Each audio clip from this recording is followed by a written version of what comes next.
Patty from New York. On Saturday, the 26th, I'm heading with Alana to New York for a retreat that I'm very excited about. So, to my friend Patty, take the mic.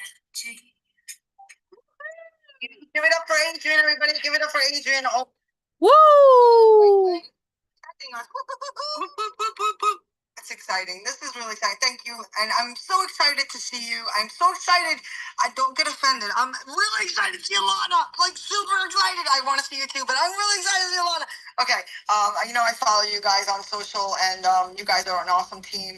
So I want to say grace and greetings. My name is Patty from New York, and formerly Patricia D. Freudenberg. And welcome to Legacy in Action. For those joining us for the first time, welcome. Take a seat, grab a coffee, take your shoes off. And for those who have been here before, welcome back, my friends. And today we're going to look a little different because instead of only asking the questions, I am stepping into the other chair, answering a few of them myself. And joining me today, my co-host, my beep, beep, beep, beep. I'm going to turn the microphone toward me, okay? Dream behind Instagram and the journey of, bringing an idea into reality and what keeps a dream alive when the road gets difficult. Our conversation is inspired by the enduring message of Dr. Martin Luther King Jr., I have a dream. Everybody should know what that is. Everybody should know what it is. And if you don't, go do your due diligence and check it out. Not because our dreams are all the same, but because there's something powerful about being willing to imagine. I'm all about the imagination, what does not yet exist, and then having the courage to begin building it. And that's where today's conversation meets legacy in action, because I believe a dream is more than something we wish for. A dream can be a vision.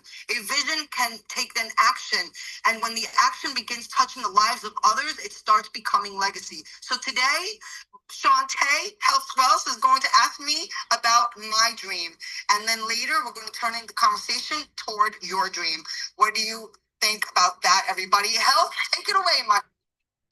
Hey, y'all, don't be tardy to the party. It's Shawnte Health Wells. I'm your woman on the street, crashing in on the Legacy Show here with Patty from New York. Let me see if I can put on my northern accent. New York. Did I get it right, Trisha? New York. Oh my gosh, I'm so excited that we get this awesome opportunity, you guys. We are on Dreamers Row as we get ready to celebrate the Dream Speech Anniversary, which is tomorrow. And if you've noticed the trend, I started out with the fellas last week, and I'm driving down the row of the ladies, amazing women this week that I've had the privilege to interview. And Patty, I'm so delighted that you've allowed us to take up a couple minutes of your time. So, I got to start with my first, question is, let's take a travel back in time, Patty, right? Let's just think back to what was that dream behind Miss You Graham? Like, before we know you as you are now, like what was behind that when you first started to dream along these lines? First of all, I need to have this interview. Second of all, thank you for that question, because it's not a question I get to answer often. I just don't, and I really, really love it, and I love when I have the opportunity to talk about it, and not from a soapbox perspective. So this is really, truly what it is.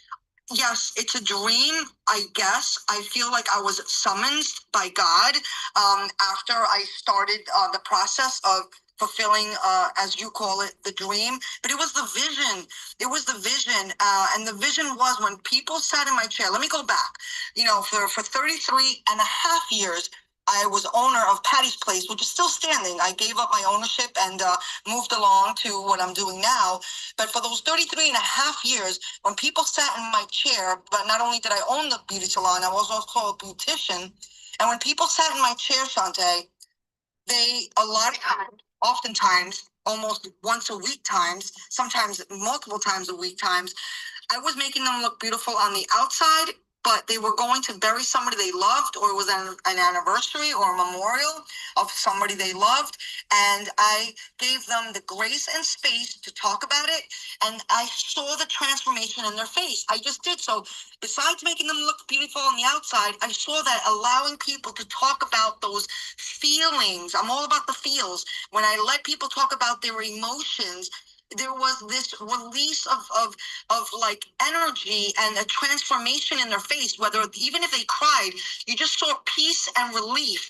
And that was the beginning of the dream, because I started saying there should be a place for this. There should be a place for this. Now I could keep talking about that, because I'm telling you, when it comes to that story, it's divine. So I'll give it back to you, because I don't want to, jump ahead of the game here.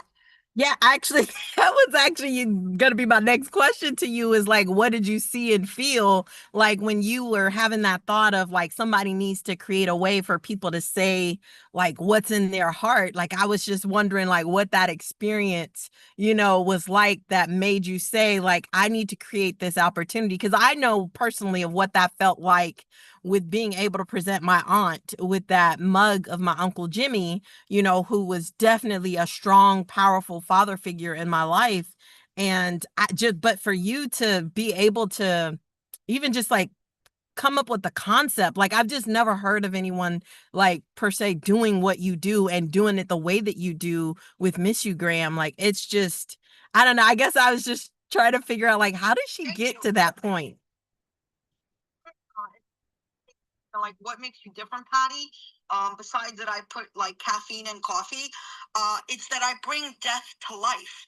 And you could go, huh? Like Scooby Doo? How, Patty? How do you bring death to life? Because I don't lay it to rest. We honor the legacy. We honor that legacy and embrace what is being right now. So my area of focus is you, the griever. We honor those that passed.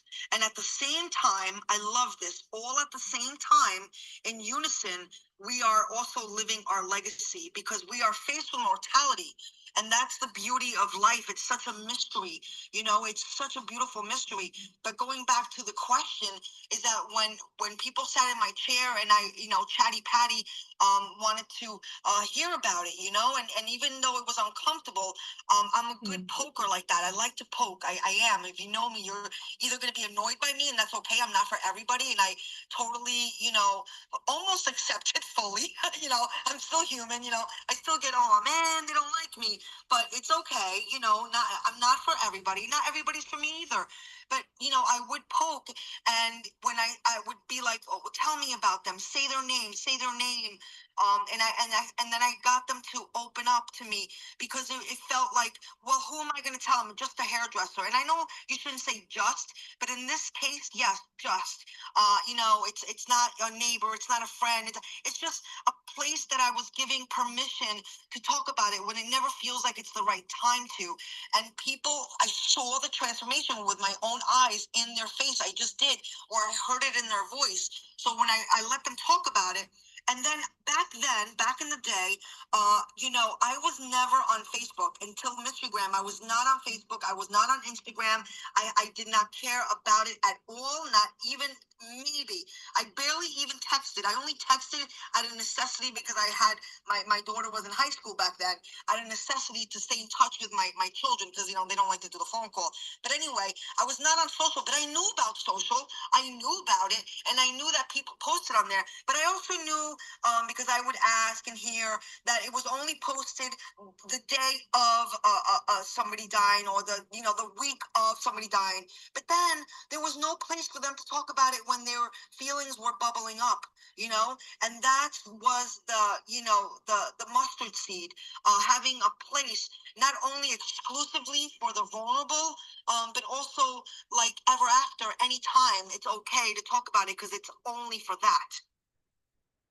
Ooh, I love that. Like I could hear the passion. I've never heard anyone speak in terms of like legacy in the way that you do. Like it really just, I just know the effect that it had on my family. So when I think about what you created, who were you trying to help people reach? Like what type of people did you have in mind, or was it, not just one type of person?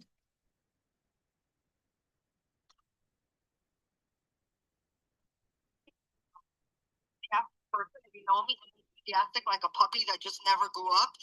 And I was putting the cart before the horse.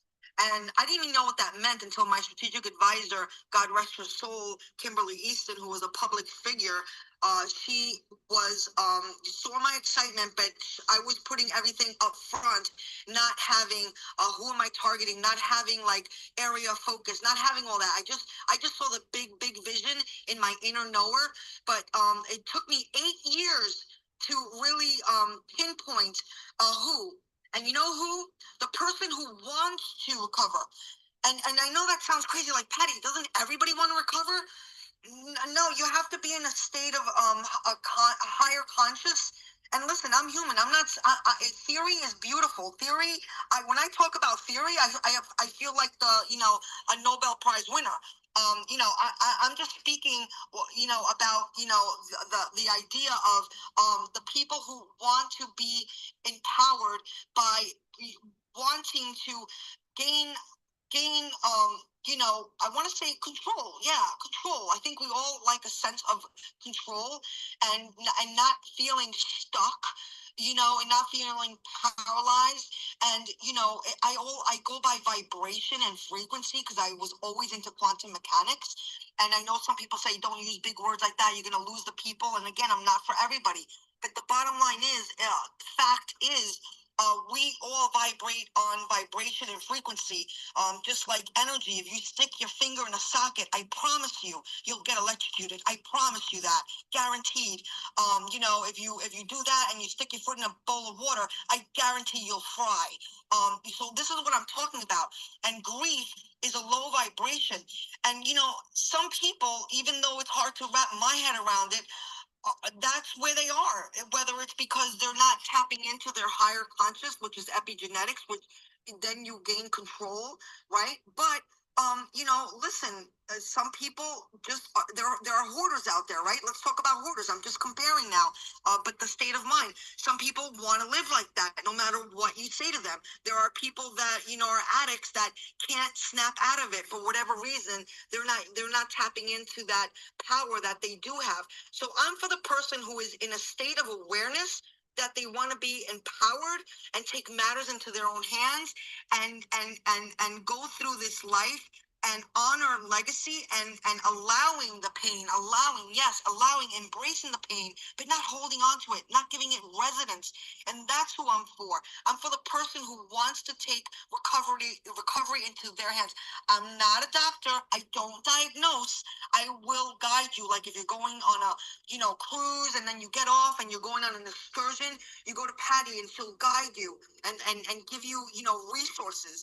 But that's who I'm for the person who wants to go on that tour, for the person who wants to reach recovery, the person who wants to know what to do when they get triggered. What do I do when I get triggered? Well, this is what works. It might not work for you, but it does work for somebody. Proven fact, and that's what I do and that's what I share. Ooh, ooh, Patty, you are like the poster child for me to have on Dreamers Row because what you just said, and being very clear on who you're for and who you're not for, in essence, it takes me back to just even the point of the dream speech. A lot of people don't realize, Patty, Dr. King had a similar mindset. He had zero intention of delivering the dream speech. Uh, on the anniversary, which is tomorrow at the March on Washington. He had zero interest. He actually delivered it for students. Like he thought that like the adults and a lot of the people, they just weren't willing, Patty. Like they weren't open to the idea enough for the dream. But his friend, he had a friend who had a clear vision that the time was right. Can you imagine? Like if he had, but he really thought like I can, the kids are open to this. Like the young people are open to this idea of dreaming or of something beyond what we have right now. Like being able to see the vision, like they're willing versus a lot of people were just like meeting him with so much negativity. So he was just like not planning to even go down that route. And I'm so grateful that his friend was like a bird chirping, just like would not stop on the biggest stage at that time. And he delivered that dream speech, right? And so I love the fact that you have that clear vision and you continue to put it out there for us. Yes. Because this is very important. Let's stay there for a second. I'm getting goosebumps and I could literally start crying because I'm like, I allow my emotions like in times like this, right? I'm telling you, he in his speech, he seen Jericho. He climbed to the top of the mountain. And only you know what you know in first person.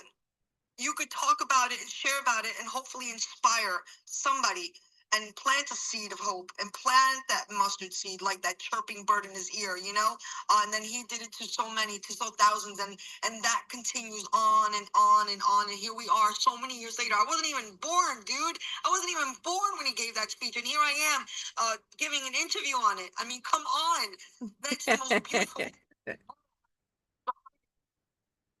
Take away somebody's vision. His vision, he saw Jericho, and he even knew he wouldn't see his work onward. But the idea that what he laid, the groundwork that he laid, that's what it's about. It's that foundation, that strong foundation. But he climbed to the top of the mountain, and he had to let people know about his vision. Yeah, I'm so grateful.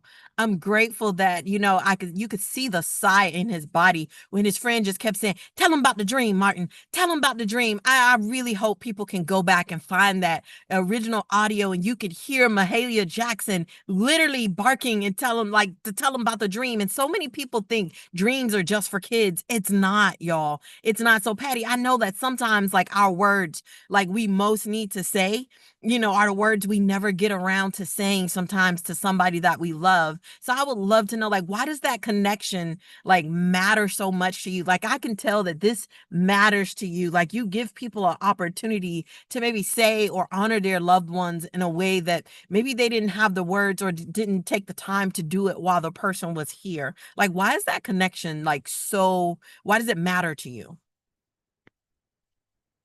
Can't imagine. And there are people that say I don't want to be remembered. I have heard people say that, but I have a hard time wrapping my head around that. And I still like, again, it's going to be very difficult to change my mind on it.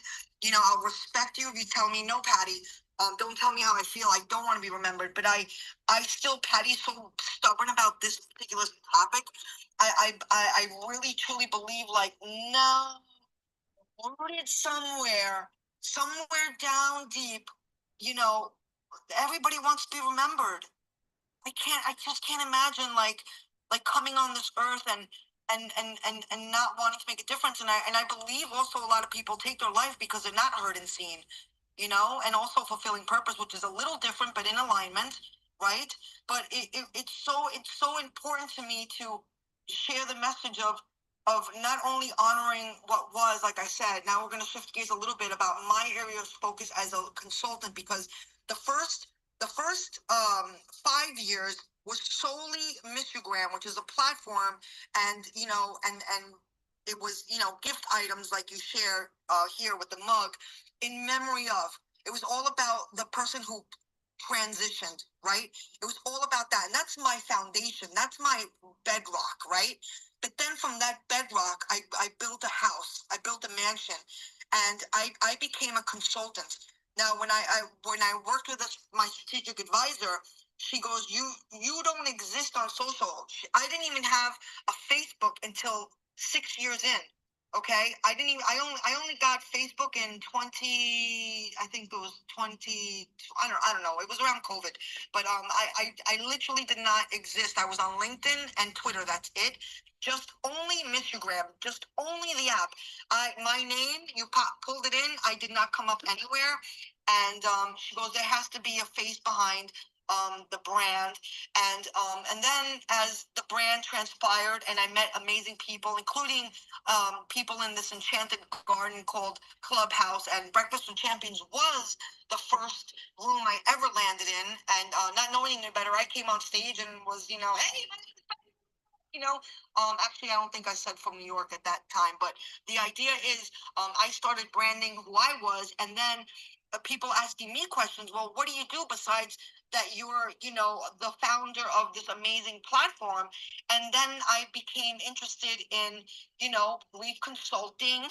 And then somebody said, well, what's your area of focus? And it took me a couple of years to figure it out. And I've been doing the grief consulting now since 2023, so not that long, since I got certified, but I feel like I've been grief consulting since the inception of this idea because of what was happening in my chair. I was consulting in my chair, and I'm always the optimist because a coin has two sides, and I'll go down Penny Dreadful Lane so hard that I'll sink you faster than the Titanic. Oh, Patty can do that. I could bring you down so heavy. Oh my God, you want to talk about the bad stuff? Mine, yours, take your pick. It's all good. I will bring you down. I could talk about all the crap, but I don't want to go there. I want to bring you up if I can. And I know I went down a rabbit hole with that one. No, but it really reminds me of like, so you, the dream was already taking shape even before it got to the form of what it is currently. And it reminds me of, see, Joseph got on my radar because of Dr. King. I heard one of his messages, and he kept talking about, Joseph and his dream and that journey. And so even before Joseph got to the palace, and before he became the second in command in all of Egypt, you think about those dreams that he was having before his brothers put him in that pit. And so it sounds like that dream was already showing and rearing in your chair long before Miss You Graham actually took, shape. So I know that, when the dream gets hard, like what, keeps you going? Like what keeps you going? Well, I'll answer what keeps me going, but the idea is that, like, I always knew since I was 4 years old, and this may sound bizarre to some, but it is what it is, okay? I always knew, my mother knew, my grandmother knew, and my father kind of knew, but my mother and my grandmother knew. And everybody else, like, thinks I'm just like, I have a wild imagination, which I do, I'll give you that. But healing, okay? Healing, and I think we all have the capacity to heal in one way or another. It's not always so literal, and I finally really tapped in and turned on. I used to heal like almost like accidentally, you know, and I would perform things like, I don't know, like, and I know this is really crazy, and I don't even think I've ever said this publicly, but I'm going to right here because it's so important. I remember like putting my hands on wounds and praying as a young girl, as a really really young girl, like still in elementary school, and my mother swore that I healed her, and maybe it was just wishes fulfilled. I don't know, but like so much is like, so divine, right? And I think we all have that capacity. It's all about tapping in and turning on, and that's what I teach, and that's how I consult. Is that we all have the power to use this energy that is so abundant, like putting your finger in the socket. We all have access to this energy, but it also can be depleted from us. And the vibration is real, Shawnte. The vibrations are real according to Stanford University, which I always talk about. And they measure vibrations, and grief and depression are low vibrations, okay? And appreciation is a high vibration. It's the highest, along with joy and love and hope. Um, but going back to your question, could you ask it again? Because I just wanted to share that because you talked about it, and I lost track. Yeah, not a problem. I'm gonna wrap it into this next one because it applies to it. So like I look at it like this. So every dream like that we have, like yeah, it looks beautiful from the outside, but building it, me and you both know, requires like persistence and faith and plenty of moments when you have to decide, I'm not gonna quit. So what has Miss You Graham taught you like about staying committed when dreams get difficult? Like what have you learned in this process?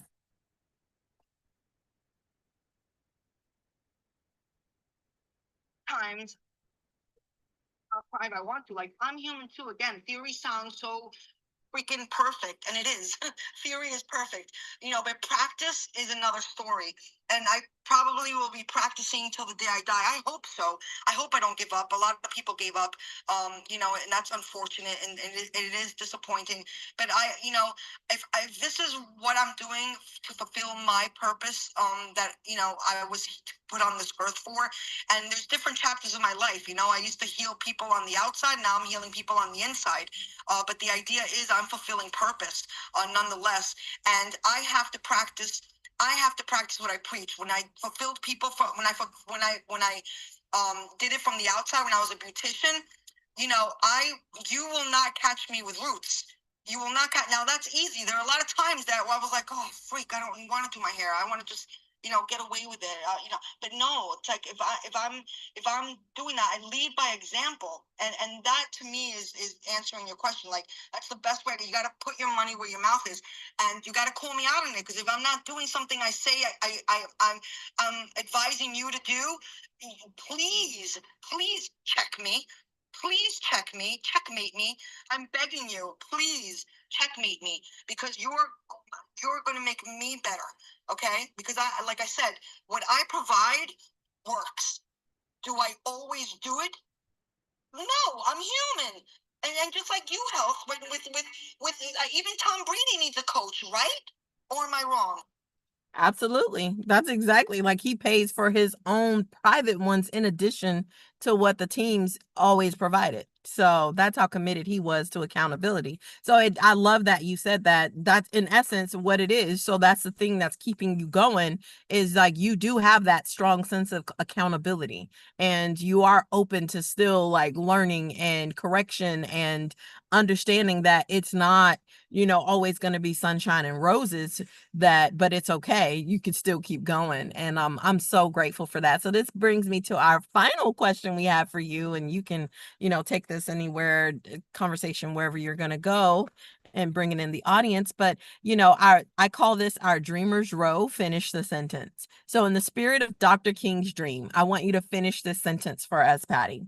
So I dream of a world where people will stop, fill in the blank, and start fill in the blank. What would be those two things that you would like to fill in the blank? I dream of a world where people would stop, fill it in, and start, fill it in.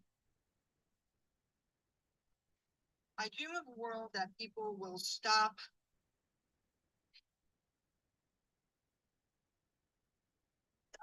the blame game. Take accountability. The blame game. Stop blaming, and start taking action. Claim it. Claim it, and sometimes you're part of the disaster, but claim it. Don't blame it. Oh, I just rhymed. I like that. Oh, I love that. And what role do you believe Miss You Graham can play in helping make that world a little more possible for others to stop blaming and start claiming? No, it's what and you're wasting your time blaming. Even if there's cause and effect, right? That's what karma is. Karma is cause and effect. Right? It's not woo woo wee wee. I believe in this. I believe in that. I'm not spiritual. I'm spiritual. I'm religious. It's fucking science. I said freaking. Okay, I almost slipped there. I said freaking, everybody. Okay. But the idea, and that might be a little cursive too, but the idea is it's science, cause and effect. That learn, and what with Mr. Graham, and something so heavy like death, right? But take matters into your hands. What can you do about it? And acceptance is really big, and all the stages actually provide value. Even denial, you're protecting yourself from trauma, anger, you're releasing, because otherwise it's going to be internalized and you'll really probably die of a disease. There is, and I'm not saying stay angry. It's not. And there's no way we could stay anywhere, even heavenly moments, which is, those are the moments we're always looking for, right? Those moments of joy. But gliding along is also really cool. Cruise control is really cool, having just a, go with the flow day. But that's what makes Mystery Graham so empowering, is that it's, let it be. It is what it is. It is what it is. What can you do? What can't you do? Cause and effect. I hope I answered you. You absolutely did. Ladies and gentlemen, this is Patty from New York, founder of Miss You Graham on Dreamers Row. I am Shawnte Health Wells, your woman on the street in BWC. I am so delighted that we've had the opportunity to come back for this year, the 2026 Dreamers Row. Thank you so much for your time, Patty from New York. Over to you. So much, and you know, it's fun vibe like this, right? That we could just, totally go up, go down, go sideways, and come back around. This is life. Life be lifing, and I love saying it that way because I feel cool when I say it. So life be lifing. Any comments in the audience? Any questions for me? Otherwise, we'll continue in this vein. We got about half an hour left before we got Wheels of Steel coming in. I just wanted to say, Patty, like I really hope that people will, as they heard you and your passion, and as they'll hear my guest next, I mean tomorrow, and the others over these past 2 weeks, that they'll dust off their dreams. I think some people put their dreams underneath their bed and they hiding it somewhere, and they're thinking like, oh, this is foolish, or oh, this is just not worth it. And I'm glad that you showed us, Patty, that it wasn't like an overnight, thing. Like you really truly have been, this has been something that you've been working on, and actually going through an actual process to get to this point, and it started in your chair. And I'm so great. Well, really started when you were 4. And I just really hope that people will be inspired. When you said Nobel Prize, I'm thinking of Dr. King, like that Nobel Prize. And I hope people know that he was ready to give up on his dream. You get what I'm saying? Like he wasn't even planning to share it, Patty. And sometimes I just really hope that we are maybe somebody's Mahalia Jackson today, and helping people to like tell them about the dream. Like I hope that we reignite or help, somebody else understand that there's a purpose for their life, and that there's something that they are supposed to be doing as well. And I like dreams are not just some foolish thing for children. Dreams actually will cause you to a real dream. I'm not talking about pipe dreams, or what people call like fairy dust, the magic potion in the sky. I'm talking about like real dreams do move us to act. Like if it's really a dream, it moves us to act. And I just hope that we've helped someone to reignite and remember that dream that they tried to tuck away and hide. Thanks for letting me share. I don't know if anyone else on stage got that. When I was able to put it in an educational manner. So I use the Bible as educational reasons. It doesn't matter, religion. If you could we just use it as educational resource, the scripture, because there's so much wisdom in there, and faith. We could all have faith and wishes and dreams, but without action, it's dead.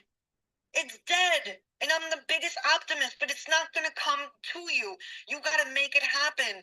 And then there will be divine intervention. Yes, that does happen. Let a miracle happen. I talked about that last week. But you have to also be a participant. You can't just sit there on the freaking couch. I'm saying a little, I'm getting a little fancy here with my words.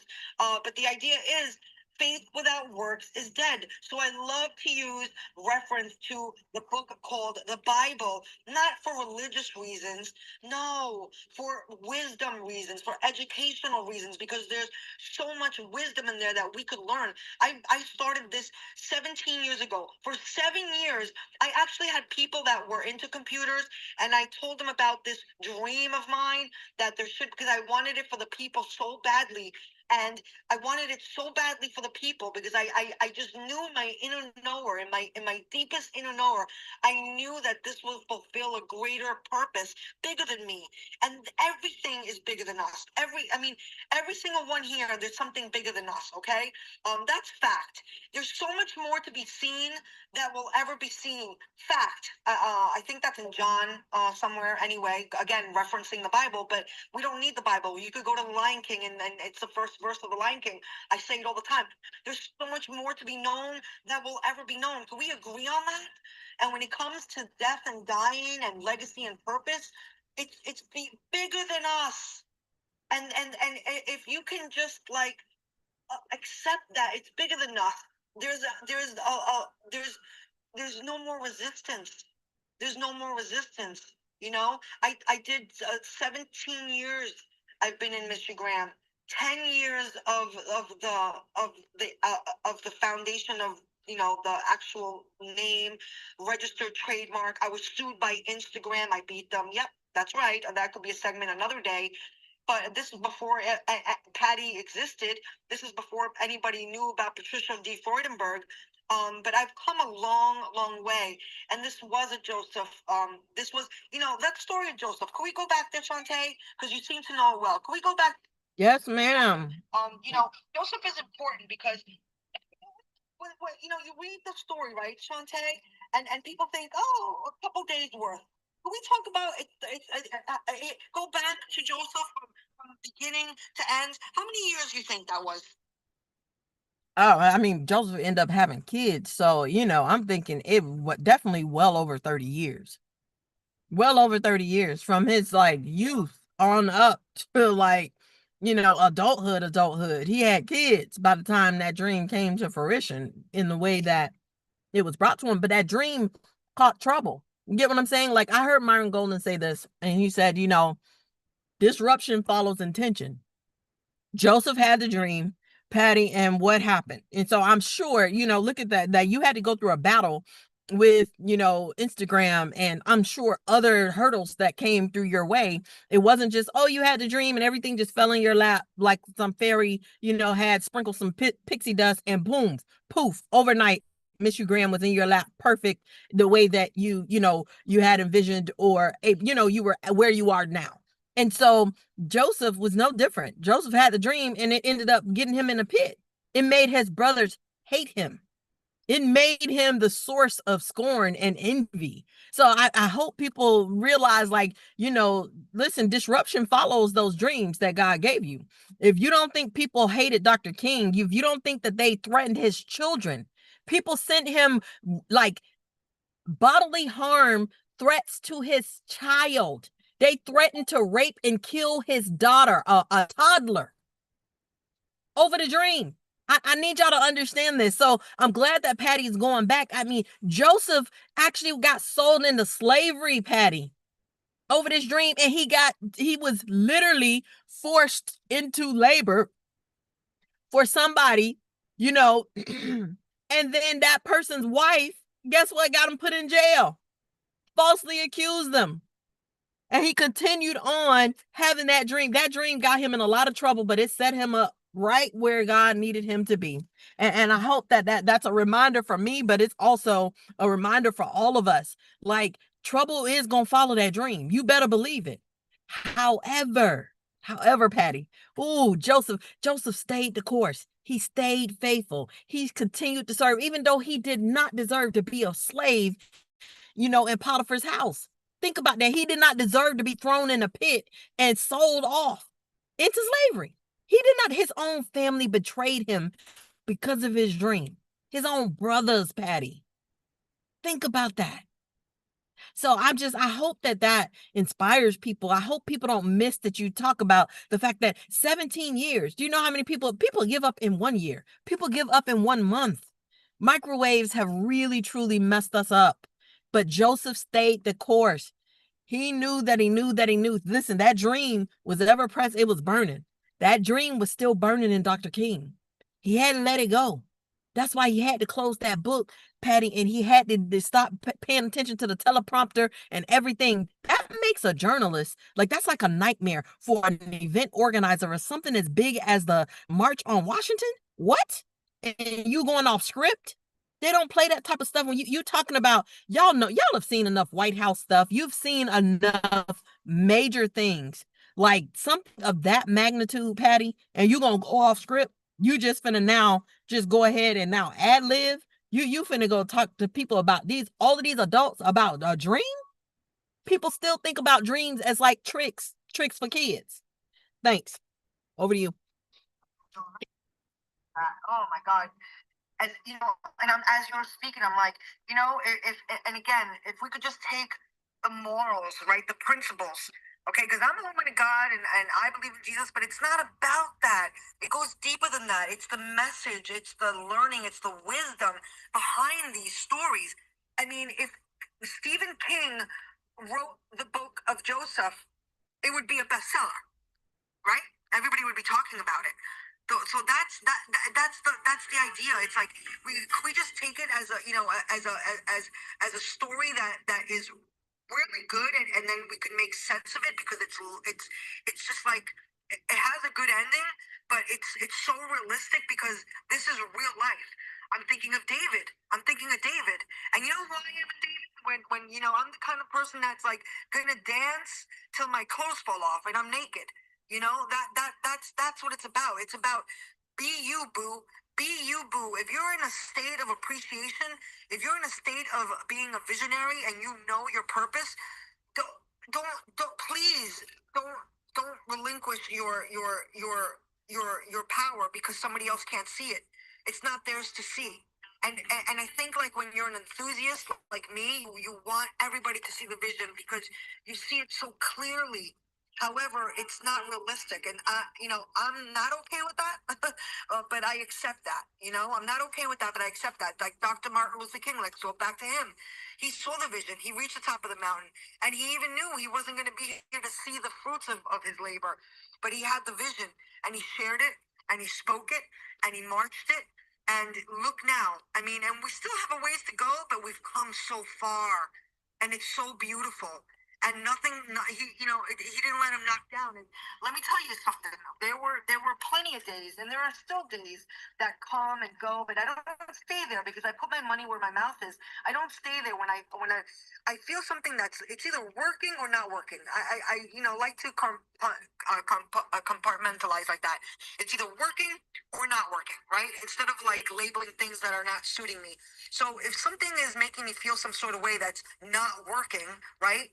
Then it's a cue to take action, right? Take action. But the idea of, Martin Luther King taking action, he also, I'm sure, spent days in the garden, going back to the Bible, right? Going back to the. I'm not talking about Genesis here. I'm not talking about that garden. We know we could talk about that one too. I'm talking about the agony in the garden when Jesus went to the garden and was just sweating, praying so hard that it was blood coming out of his pores, and I felt like that in my purpose, but I knew I had to fulfill it nonetheless. And I've gotten so persecuted, but dear God, those beautiful beatitudes. Oh my God, when I listen to them, Alan Watts, if anybody wants it, I'm gonna share it in the BWC because of this conversation. But maybe I won't. I also wrote an article on this. I had a dream. I was looking for it and then I got sidetracked and I didn't put it at pin. Maybe I'll do that. But Alan Watts, he has this beautiful 30-minute reference to the Beatitudes, that Jesus gave on the mountain. But, it settles me. It settles me when I'm in agony. And I've been in agony in the garden plenty of times. And if we're talking about living in this grand old world where we need money to facilitate things, whether it's food or shelter, this is a crossroads for me because the purpose supersedes the profit. The purpose supersedes the profit. And in my faith, which is trusting in the unknown, again, there's so much more to be known than will ever be known. Trusting, having faith and trust in the unknown, God always has my back. He always does. And when things happen to me, they're happening for me because I learn from that and I grow from that. And I sometimes I don't know why, but I move on. I move on because I'd rather move onward than stay stuck in something that's not working. And this is a crossroads for me because I would like to make more money so I could do more of what I'm doing, which is, service above self. I took an oath. I don't think anybody here hasn't had the if I won the lottery talk. And if you haven't, like, come on, have a little fun and have a dream, pardon the pun. But, if I won the lottery, dot, dot, dot, my husband already knew. He agreed to this, my husband. I will give 50% away to philanthropy. And the 50% that's mine, friends and family is not part of the philanthropy. I'll give them part of mine because that's friends and family. I'm talking about, giving to like Rotary International or, stuff like that, the Red Cross, the homeless, the veterans. 50%, so I hope I win. So I want to make more money so I could do more of what I do, which is give so much away. Any comments, any questions? Hey, Patty, really quick, what came up is for me too, is a lot of people don't realize this, and I hope they'll go back or look at that story of Selma. Dr. King almost gave up. He definitely had that Garden of Gethsemane moment. Like it was and he talked about it was something he even mentions this in his speech. If you guys have never heard his speech called A Knock at Midnight, if you're ever in a just a down state and you think that Dr. King didn't experience what Patty was talking about, how you those moments, he just didn't stay there. And this was after someone actually got the call, like called in and threatened to, of course, harm his daughter. And this is at the time where his daughter had to maybe be 2 or 3, just a couple years old. And threatened to, when someone goes into detail about what they're going to do to your young child, it's just something about it that shook him. And he talks about that knock at midnight. And once he was there and he was talking with a group of young people, and it was one of the young men that had encouraged him, he just felt like maybe we're just not getting anywhere. Like maybe this is just not going to happen. It's not going to change. And it was those kids that poured into him and encouraged him, Patty, to keep going. Think about that. You never know who God's going to use to be that voice of reason to reignite something in you, or to encourage you to keep going forward. Somebody, maybe there's a young person in your life that's been, nudging you and trying to get you to get back out there again. Don't discount it just because they're young. Dr. King hearkened to those young people, and look at where we are today. We would have never gotten to the point of that dream speech opportunity had it not been for someone encouraging him at a very, very dark moment. That bloody Sunday was intense, Patty, and he was ready. Like that was a lot. A lot of people lost their lives. And he was looking at the mortality of his child, being threatened, and his wife. And so, Patty, I hope people really just I hope that they'll be encouraged by the words that you're sharing. That even Dr. King, listen, he had a hard time. He had his garden moment just like Jesus had, but he stayed the course. And so can you, and so can me. We can both do it. So back to you. Like this are so, essential because like accountability and iron sharpens iron, and together we all rise. From dream to legacy, what will you put into action?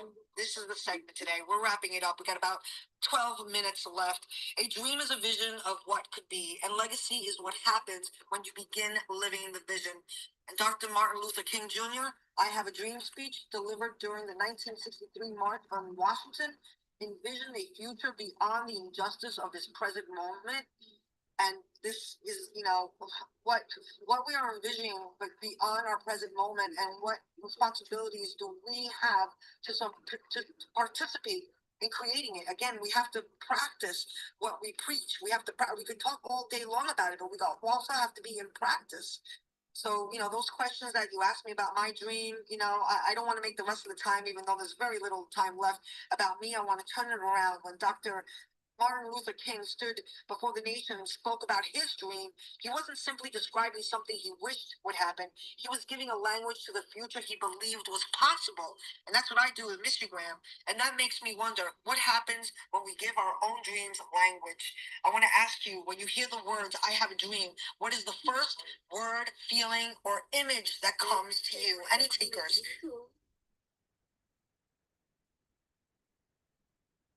Hey, Shawnte, we got no dreamers here. Dude, Andy, come on in. You know, for a while there, go ahead. Oh, I just was going to say if she would repeat it, repeat the question because I only heard a piece of it. I don't know if it broke up. Sure. I'm speaking fast, you know, sometimes I'm a fire hose. I apologize for that. When you hear the words, I have a dream, what is the first word, feeling, or image that comes to you? We'll go Judith and then Lindsay. First thing that comes to me is helicopters, because that's our family dream for our business is to do Flight for Life and have helicopters. And for a while there, I couldn't dream. I didn't know how to dream, and I forgot about dreaming, and I got stuck. But I'm back to dreaming, and my dreams are vivid. I can describe them. I can give them names to people that I want to come along on my dream.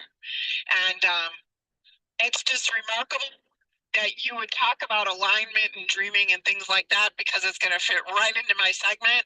And I can't wait. I'm so excited. I'm excitedly overwhelmed for today's segment. Thank you. Yay, helicopters. That's really awesome. Lindsay, over to you, my friend. Thank you so much. And it's Lindsay, and I only share that because I hope to show or be in more spaces with you, Patty. I know we're also often in the morning space, but I'm mostly driving, so I don't get to speak a lot when I'm listening. And I hope to be in more spaces where you're leading. So super grateful to be here today. And when you first said that, it glitched. So I was like, wait, dreams, what? So I leaned in. So I'll say the moment that I hear dream, the first thing I want to know is like, oh, what are we dreaming about? So that's my first instinct. And I would also say that when it comes to a dream or what I think about, I immediately vividly see rushing waters and rivers that are also having little nooks of bays and lots of vegetation, lots of greenery, lots of plants growing and gardening. I see children playing, and there's livestock everywhere. It's so clear, it's tangible for me. It's absolutely delicious. So yeah, that's why I leaned in. I was like, oh, will you repeat the question? Because I wanted to have an opportunity to dream with the room this morning. Thank you. Beautiful, beautiful, beautiful. Any other comments?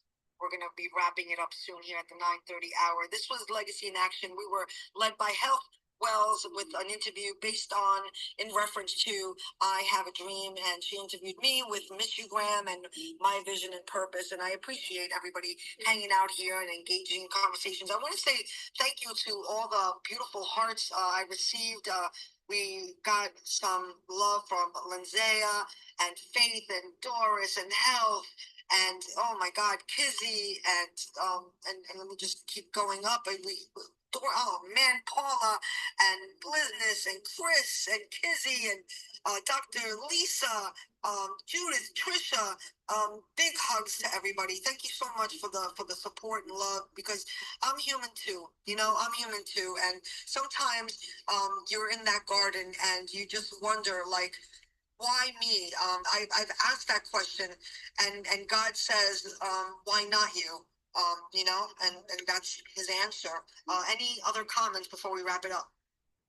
Yeah, it's Trisha. I want to comment. Patty, why you? Because you are an amazing, beautiful person. And I'm so happy I've gotten to know you and spent time with you.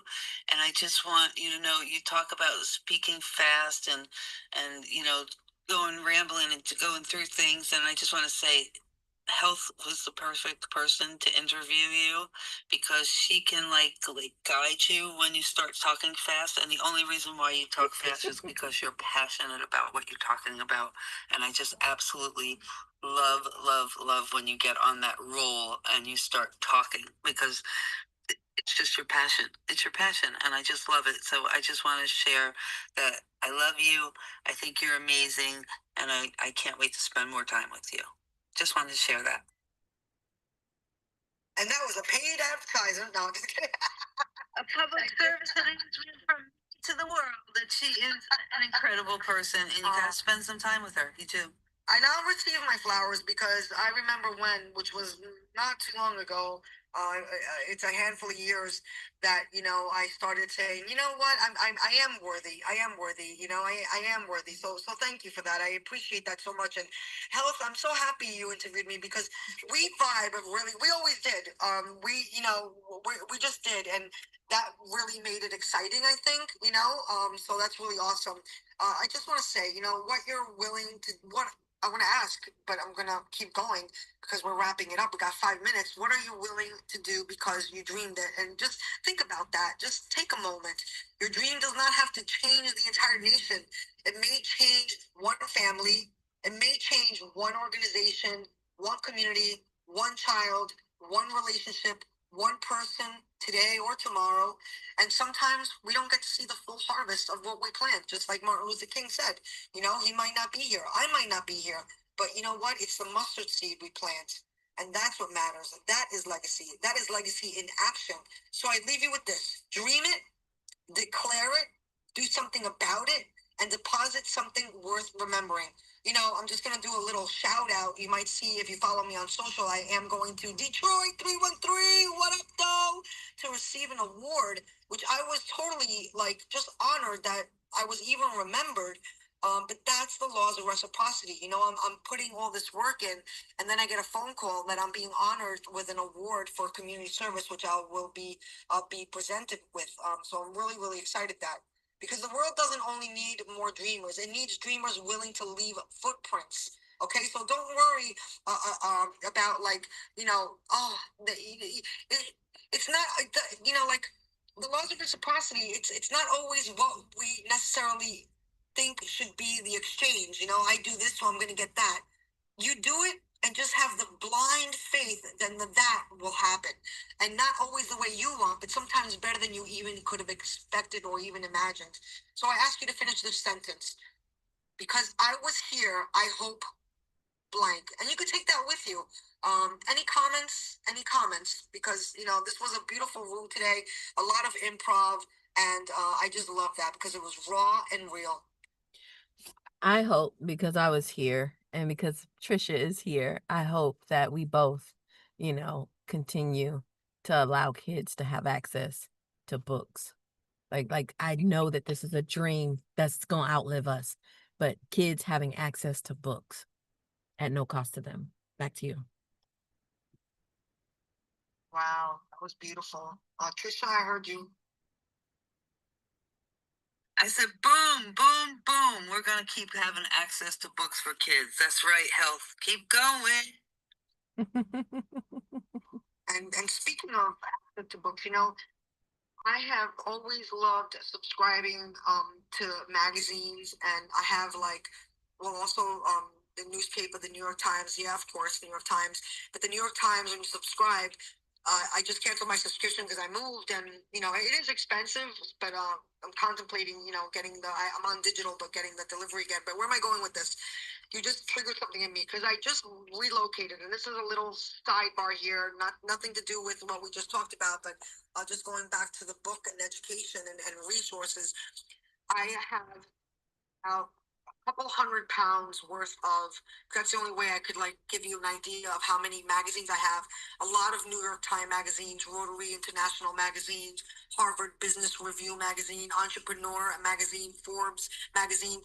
I like to see what's going on in the world. I don't do Cosmopolitan, but if I'm at the grocery store, I'll look at the fun pictures of cooking magazines. But I literally have a few £100. I already threw about 100 pounds worth when I was relocating.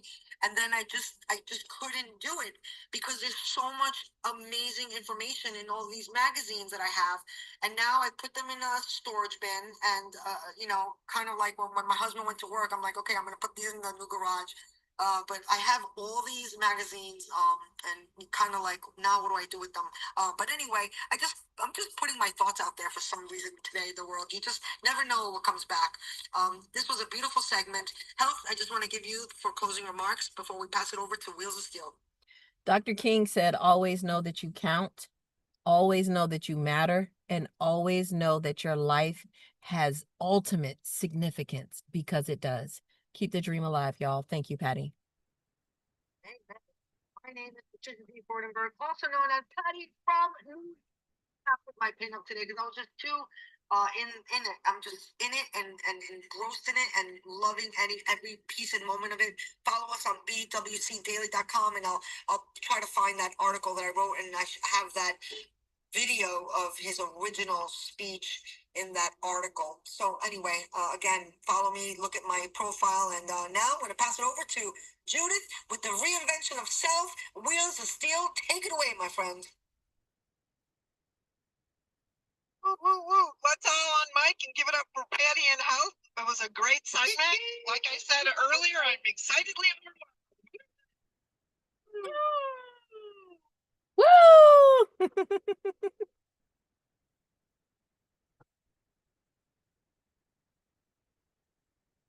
Right, you're on mute. Off. That's how. Yeah, I'm talking with my mic off. Oh, every time I do a segment, it's a learning adventure for me. You know, I got a couple messages and had a phone call about with getting constructive criticism about doing my segments and being more comfortable with talking about reinvention. And last week I didn't even talk about reinvention. I talked about pivot. But we're going to get back to it. And I want to remind everybody that the 5 pillars of reinvention that I use are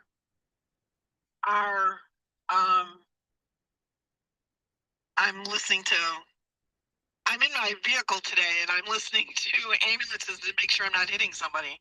Sorry about that. But they are awareness, acceptance, alignment, action, and amplification, the 5 A's. So I am talking today about alignment. We talked about awareness and being brutally honest with ourselves. We talked about acceptance, loving ourselves, accepting ourselves. And today we're talking about alignment, which I have to admit to all of you is the hardest pillar for me because it's a continuum. It's something that really doesn't ever end. You could be the rower in a boat, and if you're not the same level,